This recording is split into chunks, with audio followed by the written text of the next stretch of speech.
जात के लिए आप क्या कहना? देखिए, हम लोग जातियों की राजनीति नहीं करते हैं।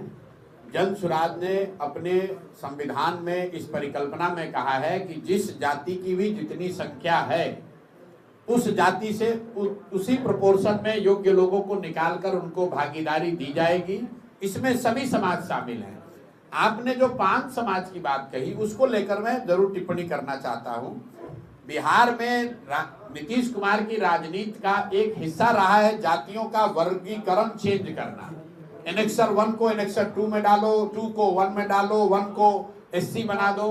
उसी के तहत एनेक्सर 1 में आने वाली कुछ जातियों को, जिसको 5 समाज के नाम से एससी का दर्जा दिया गया।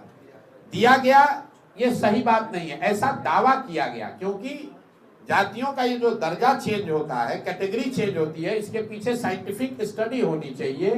राज्य सरकार उसको प्रस्तावित कर सकता है, उसको स्वीकार करने का पावर केंद्र सरकार को है। जैसा आपने देखा होगा बिहार में लोहारों के साथ भी ऐसा ही किया गया है। नीतीश कुमार ने वोट लेने के लिए यहां से कह दिया कि हमने 5 समाज को एससी का दर्जा दे दिया। केंद्र के सामने ना उसके पक्ष में साक्ष्य रखा, ना उस केस की पैरवी की। नतीजा क्या हुआ? जैसे लोहार को एसटी बनाया गया था और वापस ईबीसी बना दिया गया, उसी तरह 5 समाज के लोगों को एससी से हटाकर वापस ईबीसी बना दिया गया। तो एक विशुद्ध तौर पर शॉर्ट टर्म राजनीतिक गेन के लिए नीतीश कुमार ने और नीतीश कुमार की सरकार ने इन जातियों को ठगा है, और इसीलिए ये जातियां आंदोलित है और हम लोग इसके विरोध में हैं। जातियों का जो वर्गीकरण जो चेंज होता है, जो ओरिजिनल एनेक्सर 1 था, जो कर्पूरी जी का था, और जो आज एनेक्सर 1 है, उसमें करीब 23 नई जातियां जोड़ दी गई हैं। और ये नीतीश कुमार हमेशा ऐसा करते रहे। जब उनको राजनीतिक सुविधा होती है वो किसी एनेक्सर 2 को उठाकर एनेक्सर 1 में डालने की बात करते हैं। कई बार उन्होंने एनेक्सर 1 की जाति को एससी या एसटी बनाने की कोशिश किया।